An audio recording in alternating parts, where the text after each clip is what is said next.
ભાવનગર શહેરને ગમે તેટલું સુંદર બનાવવાના પ્રયત્ન કરે પરંતુ કરોડો રૂપિયાનો ખર્ચ નિરર્થક સાબિત થાય છે। 9 કરોડના ખર્ચે નવીનીકરણ કરી લોકોને અર્પણ કરેલા પીલ ગાર્ડનના પક્ષી ઘર, ફુવારા, પીવાના પાણીના પરબ સહિત બાળકોના રમતગમતના સાધનો બેહાલ થઈ ગયા છે।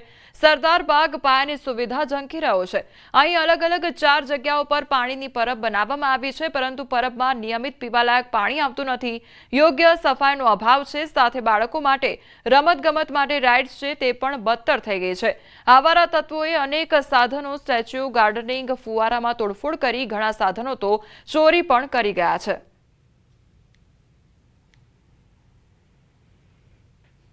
સરદાર બાગની વાત કરીએ તો કરોડોને ખર્ચે જે રિનોવેશન કરી અને નવા પણ સાધનો અને જે કાંઈ ડેવલપ કરવામાં આવ્યું છે એ પણ અત્યારે જુઓ તો ખંડેર હાલતમાં છે।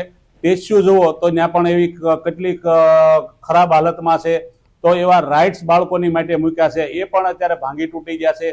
તો સોસાયટીની વાત કરીએ તો પણ ત્યાં એવી તમે જુઓ તો અંદર જઈ શકે નહીં એવી પરિસ્થિતિ છે। 2016-17 આસપાસ આ બિલ્ડિંગ વિભાગ દ્વારા ગાર્ડન ડેવલપ કરવામાં આવ્યું છે અને તે સમયે અંદાજે 9 થી 10 કરોડ વચ્ચે એનો ખર્ચ થયો હતો। ચકાસણી ચાલુ હોય છે, જે પણ તૂટફૂટ કે રિપેરિંગ જરૂર પડે, ફુવારા છે તો બીજું બાળકોના રમવાના સાધનો તો તાત્કાલિક અમે એજન્સીને બોલાવી અને રિપેરિંગ કામ કરતા હોય છે। હાલમાં પણ અમારે જે ધ્યાન આવે છે એ પણ સત્વરે કાર્યવાહી કરી અને રિપેરિંગ કામ ફુવારાનું અને એનું કરાવવાના છીએ। છોટાઉદેપુરના કવાડ તાલુકાના અંતરિયાળ વિસ્તારમાં આવેલ શેરડી વાસણ ગામમાં ધોરણ 1 થી 5 સુધીની શાળા ચાલે છે। અહીં 54 બાળકો અભ્યાસ કરે છે। આ 54 બાળકોને ભણાવવા માટે માત્ર એક જ શિક્ષક છે। વળી બાળકો તંબુ નીચે બેસી અભ્યાસ કરી રહ્યા છે। અહીં બાળકો કેવી રીતે ભણે અને શાળા જર્જરિત હોવાથી 4 વર્ષ પહેલા જ શિક્ષણ વિભાગ તરફથી ડિમોલેશન કરવાનો આદેશ આપવામાં આવ્યો હતો અને તે સ્કૂલને જમીનદોસ્ત કરી દેવામાં આવી હતી। આજે 3 વર્ષ ઉપરાંતનો સમય થયો હોવા છતાં નવી શાળા મળી નથી। આખરે ગામના લોકોએ લાકડા અને બંબુ લાવીને એક તંબુ બનાવ્યું જ્યાં બાળકો નીચે બેસીને અભ્યાસ કરી રહ્યા છે। જિલ્લા શિક્ષણ અધિકારીનું કહેવું છે કે સ્કૂલ બનાવવા માટેની ટેન્ડરિંગ પ્રક્રિયા ચાલુ છે, જે મંજૂર થયા બાદ સ્કૂલ બનાવવામાં આવશે। પરિસ્થિતિ એવી છે સાહેબ કે 4 વર્ષ પહેલા જર્જરિત હાલતમાં અમારા ઓરડા હતા, એ ઓરડા તોડી પાડ્યા।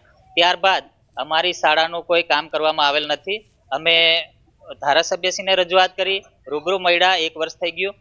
ત્યારે અમને એવું જણાવવામાં આવેલું હતું કે શાળા મંજૂર થઈ ગયેલા છે 2 રૂમ અને એ તાત્કાલિક બાંધકામ શરૂ થઈ જશે। તેમ છતાં 1 વર્ષ થઈ ગયું, અત્યાર સુધી અમારું કામ નથી કરવામાં આવેલું। એમાં એક શિક્ષક છે અને 1 થી 5 ધોરણ લગણ એક જ શિક્ષક ભણાવે છે। જે અલગ અલગ કેમ ભણાવવાનો એના અલગ અલગ એમ કે 1 થી 2 ધોરણ સુધી કામ ચાલી શકે કહેવાય, પણ 1 થી 3 અલગ અલગ એક શિક્ષક હોવું જોઈએ। આ અમારે જર્જરિત રૂમ હતી ને, એ 4થું વર્ષ થયું, 4થું વર્ષ ચાલે છે અત્યારે। એટલે અમે આગળ જાણ કરીએ છીએ પણ તેમ છતાં તમારી નિશાળ મંજૂર થઈ ગઈ એવું કહે છે, પણ હજી સુધી બની નથી। જે પરિસ્થિતિમાં રહીને બેસીને અભ્યાસ કરી રહ્યા છે તેના માટે આચાર્યશ્રી સાથે વૈકલ્પિક વ્યવસ્થા કરવા માટેનું આયોજન અને સૂચના આપી દેવામાં આવેલ છે। ગટોલ પ્રાથમિક શાળાના જે ઓરડા બાબતના જે પ્રશ્નો છે એના માટે સમગ્ર શિક્ષા ગાંધીનગર દ્વારા ટેન્ડરિંગ પ્રોસેસમાં હાલ ચાલી રહી છે। ટૂંક સમયમાં ટેન્ડરિંગ પ્રોસેસ પૂર્ણ થયેથી ઓરડાની કામગીરી શરૂ કરવામાં આવનાર। પોરબંદર નરસંગ રેલવે ફાટકથી જીઆઈડીસી વિસ્તારમાં રહેતા અલગ અલગ 4 થી 5 સોસાયટીઓ સહિત કુલ 25 થી 30 હજાર લોકો છેલ્લા 2 મહિનાથી હેરાન પરેશાન થઈ રહ્યા છે। નરસંગ ટેકરી રેલવે ફાટક રસ્તો બંધ કરી દેવામાં લોકોને હેરાનગતિ થઈ રહી છે।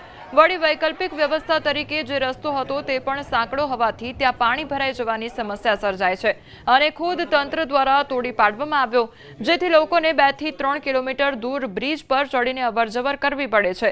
જેથી સ્થાનિકો મોટી સંખ્યામાં રેલવે ફાટક પાસે એકત્રિત થઈને આ મામલે વિરોધ નોંધાવ્યો હતો। સ્થાનિકોએ જિલ્લા કલેક્ટરને આવેદનપત્ર આપી વહેલી તકે રસ્તો ખોલવામાં આવે તે માટે માંગણી કરી હતી।